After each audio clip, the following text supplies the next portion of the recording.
ఒక వ్యక్తి అంట విశాఖపట్నం దొంగ తల్లి ప్రేమ నటించి రాజీనామా చేసి ఎందుకు రాజీనామా చేశాడు అనేది ప్రతి ఒక్క వాసుడికి తెలుసు. మొత్తం ఆంధ్ర రాష్ట్రానికి తెలుసు. అధికారంలో లేకపోతే ఆ మనిషి ఉండలేడు. ఎందుకంటే ఆయన వెనకున్న కొంతమంది ఆర్థికంగా బలపడిన వ్యక్తులు, సంపన్నులు, వారి కోసం రాజకీయమే చేస్తాడు తప్ప పేద ప్రజల కోసం కానీ ఆయన పుట్టిన కులానికి కానీ అక్కడ ఉన్న నియోజకవర్గం ప్రజల గురించి కానీ అతని గురించి కష్టపడే క్యాడర్ గురించి కానీ ఏ రోజు ఆయన కష్టపడ్డు. ఒక లాబీ మాస్టర్. నేను అన్ని రాజకీయ పార్టీలని వాళ్ళు కోల్పోతున్నాను. నిజంగా మీ మీద ఆయన మీద మీకు జాలి దయ ఉంటే అతనికి ఒక పొలిటికల్ బ్రోకర్ పోస్ట్ ఏమైనా అధికారపూర్వకంగా ఇచ్చేయండి బాబు. మమ్మల్ని వైజాగ్ నుంచి మా వైజాగ్కి విముక్తి చేయండి బాబు అని కోరుకుంటున్నాను. అతనేమో అధికారంగా ఒక మంత్రివర్గంలో ఉండి ఒక మంత్రిగా ఉన్న రోజున విశాఖపట్నం గన్ల గురించి గంటా శ్రీనివాసరావు గారికి ఏ రోజు గుర్తురాలా? గంటా శ్రీనివాసరావు గారికి విశాఖపట్నంకి స్టీల్ ప్లాంట్కి గన్లు కావాలని ఏ రోజు గుర్తురాలా? దాని గురించి మాట్లాడలా. విశాఖ తల్లికి ఏదో అన్యాయం జరిగిపోతుందంటే రాజీనామా చేసింది ఆ రోజు అధికార పార్టీలోకి వెళ్తాం కోసం. అయ్యా నేను అడుగుతున్నాను, విశాఖపట్నం తల్లి గురించి అంత జాలి ఉంటే విశాఖ నార్త్ తల్లి నీకేంటి అయ్యా అన్యాయం చేసింది? నేను గెలిపించుకున్న పాపానికి ఎన్నిసార్లు వచ్చావు విశాఖపట్నంలో నార్త్ నియోజకవర్గంలో? అసలు ఎందుకయ్యా నీకు చట్టసభల మీద ఆరాటం? 2019 తర్వాతలో గెలిచిన తర్వాత ఎన్నిసార్లు చట్టసభలకు వెళ్ళావు నువ్వు? విశాఖపట్నం సమస్యల మీద కానీ, విశాఖపట్నం అభివృద్ధి మీద కానీ, విశాఖపట్నం నవ నిర్మాణం కోసం కానీ నువ్వు టేబుల్ చేసిన పేపర్లు ఏమున్నాయి? తీసుకురా. విశాఖపట్నం గురించి నువ్వు చట్టసభల్లో ఏం మాట్లాడావు? వాళ్ళు చట్టసభలకు వెళ్ళాలనే ఉద్దేశం లేనప్పుడు ఇతర ప్రాంతాల్లో కష్టపడి పనిచేస్తున్న వాళ్ళ మీద నీ దాడి ఏంటి? 4.5 సంవత్సరాలేమో ఎవడో పనిచేస్తాడా ఆ నియోజకవర్గంలో? నువ్వు చివరి వెళ్ళి తెలుసావా? నువ్వు సెలబ్రిటీవయ్యా? దేని గురించి? ఒకవేళ నువ్వు సెలబ్రిటీ అన్నా దేని గురించి సెలబ్రిటీ? నువ్వు యావత్ జాతిని ఎలా సంకనాకించాడు. మా బాధ మేము పడుతూ వచ్చాం. ఏదో మాలాంటి వాళ్ళు మిగిలాము కాబట్టి అక్కడ కాపాడాం. ఇప్పుడు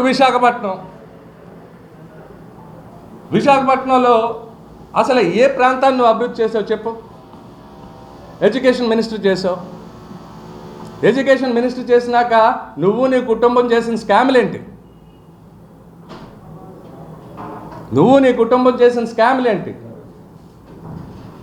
ఒక ఉద్యోగం కోసం, ఒక ట్రాన్స్ఫర్ కోసం ఫోన్లే డబ్బులు తీసుకున్నాక పని చేసి పెట్టావా? లేదు. అలా పాపం అప్పులు చేసి తెచ్చుకున్నారా డబ్బు? ఇవే మీడియా పరంగా నేను పిలిపిస్తాను. అలాంటి ఏ ఉన్నా సరే తక్షణం రండి, పెడతాను. ఒక దాని గురించి ఒక డేటు టైము పెట్టి ఒక చోట కూర్చుంటాను. మీరు అందరూ తీసుకురండి. అదే నిదర్శనం అవుతుంది. మీడియా దగ్గర లైవ్గా ధైర్యం ఉంటే రండి, మీరు అందరూ ఎక్స్పోజ్ చేద్దాం. ఏమయ్యా కష్టపడి నగర అభివృద్ధి గురించి యువత ఉంది, పెద్దలు ఉన్నారు, మేధావులు ఉన్నారు, వాళ్ళు ఎంతో శ్రమించి సొంత డబ్బులతోటి ఎన్నో కార్యక్రమాలు చేస్తుంటే అందరినీ తొక్కేసి అసలు ఈరోజు ఏ రాజకీయ పార్టీలో కూడా ఎందుకు ఉద్యమాలు జరగట్లేదు అనేది ఒక్కసారి ఆలోచించండి మీరందరూ. ఇలాంటి వేషగాళ్ళు ఏ రోజు ఏ పార్టీలో వచ్చి పడిపోతారో, మన మీద వచ్చి దారుణంగా మళ్ళీ ఏ రోజు అటాక్ చేస్తారనే భయంతో ఆ పార్టీల్లో ఈరోజు అసలు ఉద్యమాలు లేవు. ఆ పార్టీ నాయకులు కూడా ఆలోచించుకోవాలి, ఇలాంటి దరిద్రులందరినీ మనం ఎందుకు పట్టి పోషిస్తున్నాం అనేది. నిన్నటిదాకా అధికార పార్టీలో చేరదామన్న వ్యక్తి సడన్గా అధికార పార్టీని తిడతాం మొదలెట్టాడు. ఫోన్లే తిట్టాడు. ఆ పార్టీలో ఏ పార్టీలో అయితే కూర్చుని ఇలా ప్రెస్ మీట్ పెడుతున్నాడో ఆ పార్టీని 3 సంవత్సరాలు వెనక్కి తీసుకెళ్ళిపోయాడు. గీతం యూనివర్సిటీ అంట, చాలా మంచి యూనివర్సిటీ అంట, చాలా పేరు ప్రఖ్యాతులు చెందిన యూనివర్సిటీ అంట, దాని మీద అటాక్ చేస్తా అన్యాయం అని ఇన్సిడెంట్ జరిగిన 3 సంవత్సరాల తర్వాత మాట్లాడుతున్నాడు. మరి ఆయన ఉన్న టీడీపీ పార్టీ ఎంత వెనక్కి వెళ్ళిపోయిందో ఒకసారి మనం ఆలోచించాలి. అప్పుడు పక్షపాతం వచ్చిందా నీకు? ఆ రోజు మాట్లాడలేకపోయావా? ఆయన పక్కన ఒకరిని పెట్టుకుని మాట్లాడతారు. అతనికి చాలా ఇబ్బంది వచ్చిన రోజున అసలు నేను నోరే ఎప్పలా. ఆ వ్యక్తులు ఎందుకు కూర్చుంటున్నారో ఎంతో నాకు అర్థం కాదు. ఉన్న పరపతిని చంపేస్తమే ఇతని పని. ఇతనుకున్న బురదని తోటి సహచరులకి పంచుతమే అతని పని. సోదరులారా, నేను ఖచ్చితంగా చెప్తున్నాను, ఇలాంటి రాజకీయ నాయకుల్ని తరివి కొట్టే సమయం ఆసనమైంది. నేను మాత్రం భయపడే లేదు, బెంకేది లేదు.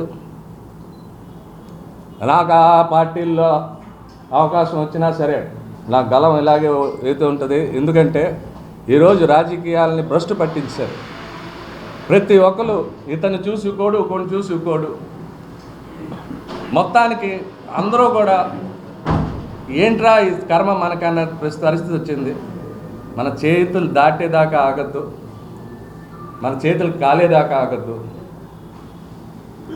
కాబట్టి నేను తక్షణమే డిమాండ్ చేసి, ఎందుకంటే వాళ్ళని పెట్టడానికి ఒక ముఖ్య కారణం, అయ్యా మీకు ఇచ్చే అవకాశాలు ఎన్ని పారేయాలయ్యా? ఇంత ఎవడికి ఎవరో ఎక్కడి నుంచి వచ్చావు? వలస రాజకీయ నాయకుడివి. స్థానికుల మీద దాడి మొదలైపోయింది. ఇక్కడ ఎంత సామరస్యంగా ఉంటాం మనం. ఇక్కడ ఏ రోజు కూడా మనం ఈ కులం పరంగా ఆడికెందుకు ఇచ్చారు, ఈ కులం పరంగా ఏడికెందుకు ఇచ్చారని మాట్లాడుకోలేదు. ఏ రోజు వీలున్న సహాయ సహకారాలు ఇచ్చాం. ఈరోజు కొత్త సాంప్రదాయం, రెండు పెద్ద కులాల మధ్యలో చిచ్చు పెట్టబోతున్నాడు. దాంతో పూర్తి సాక్ష్యాధారాలతోటి ఈ మనం క్యాపిటల్లో చూసేవాళ్ళం హైదరాబాద్లో. ఆ సంస్కృతిని ఈరోజు గురుగారు విశాఖపట్నానికి తెచ్చేస్తున్నారు. రెండు పెద్ద సామాజిక వర్గాల మధ్యలో చిచ్చు పెట్టే కార్యక్రమం. ఇంక ఇలాగ మనం వదులుకుంటా పోతే మన సామరస్యం పోతుంది. ఎంతో చక్కటైన ప్రదేశం. నాకు ఎంత మంచి ఆఫర్లు వచ్చినా సరే మిడిల్ ఈస్ట్కి వెళ్ళి పనిచేసే రోజుల్లో విశాఖపట్నం వదిలేళ్ళటానికి మనసు కలిగేది కాదు.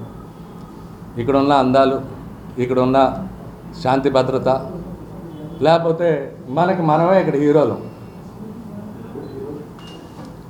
అలాంటి పరిస్థితులతో మనం ఈ నగరాన్ని వదులుతానికి నాకు ఏ రోజు ఇష్టపడేది కాదు. అలాగే ఇక్కడే ఉండిపోయాను నేను. నాకు ఏ రోజు లోటుపాటు లేదు. ఏదన్నా కొంచెం దేవుడు ఆ బుర్ర ఇచ్చాడు, ఆ బుర్రతో వ్యాపారం చేసుకోగలను. ఆ డబ్బులు నేను దాచుకోలేదు, రాజకీయాలకు వాడాను.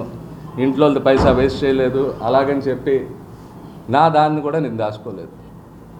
అది ఒక సరదా. బతుకుతాం, ప్రతి ఒక్కడు బతుకుతాడు. నువ్వు ఎలా బతికేవు అనేది, ఎంతమంది నీతో తీసుకెళ్తున్నావు అనేదే ముఖ్యం అనేది రాజకీయ నాయకులు తెలుసుకోవాల్సిందిగా కోరుతున్నాను. అందరూ బతుకుతారు, బతుకు ఆ బతుకు కాదు. నీ వల్ల 10 మందికి నువ్వు మేలు చేసి 10 మంది జీవితాలు నిలబెడితే అది బతుకురా బాబు అని చెప్తున్నాను. కాబట్టి అధికార పార్టీ వాళ్ళు కూడా ఈరోజు నిద్ర మెలుగుపోయి ఎవరినైతే మీ పార్టీలో కొంతమంది సభ్యులు ఇలాంటి దరిద్రుల్ని ఎంటర్టైన్ చేసి ఈరోజు మిమ్మల్ని తిట్టిస్తే పరిస్థితి తెచ్చారో వాళ్ళని పక్కన పెట్టి ఈ వీడి మీద తక్షణమే ఇప్పుడు నీ ఇచ్చే ఆరోపణ, వాళ్ళ కుటుంబ సభ్యులు మొత్తం ఎడ్యుకేషన్ మినిస్టర్గా ఉన్నప్పుడు పోస్టింగుల కోసం కానీ, కొత్త జాబుల నియామకం కోసం కానీ, ట్రాన్స్ఫర్ల కోసం కానీ తీసుకున్న డబ్బు మీద దర్యాప్తు చేయండి. ఆ సైకిల్ స్కామ్ని బయటపెట్టి తక్షణమే ఆయన మీద చర్యలు తీసుకోండి. రెండో డిమాండ్, ఈరోజు ఆయన మీద సిట్ కేసు ఉంది, మీ అందరికీ తెలుసు. ఎందుకు పడుకోబెట్టారు? ఆ సిట్ కేసుని తక్షణమే బహిరంగం చేసి దాని మీద కూడా యాక్షన్ తీసుకోండి. అప్పుడే మార్పు వస్తుంది.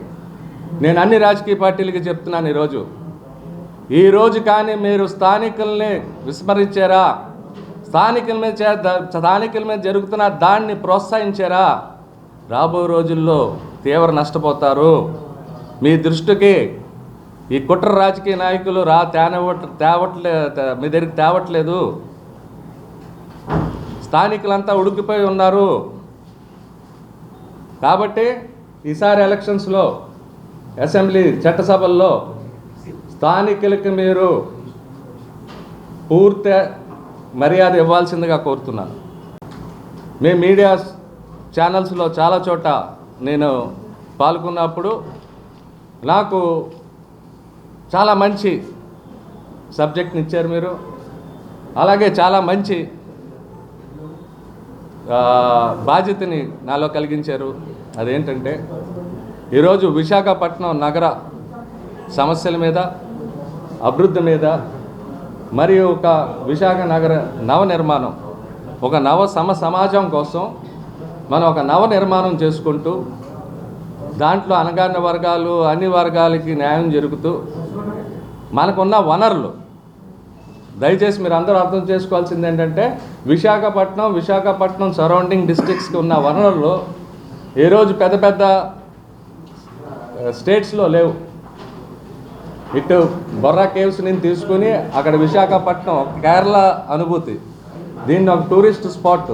అంటే మన సెల్ఫ్ జనరేట్ చేసుకోవచ్చు డబ్బుల్ని, ఈరోజు ఉపాధిని సెల్ఫ్ జనరేట్ చేసుకోవచ్చు. ఉత్సాహంతో పరిగెడదాం అనుకుంటున్నాను. ఎందుకంటే ఎలక్షన్ టైము, మనం ఒక మాట తీసుకుంటే ఈ పార్టీలు అందరి దగ్గర ఖచ్చితంగా చాలా సులువుగా సాధించగలం. కాబట్టి ఈ 3 నెలలు కూడా మీ అందరికీ కూడా కీలకం, నాకు కీలకం, మన విశాఖపట్నం వాసులందరికీ కీలకం అని తెలుసుకుంటూ ఖచ్చితంగా ముందుకు తీసుకెళ్దామని చెప్పి మరొక్కసారి మీ అందరికీ ధన్యవాదాలు.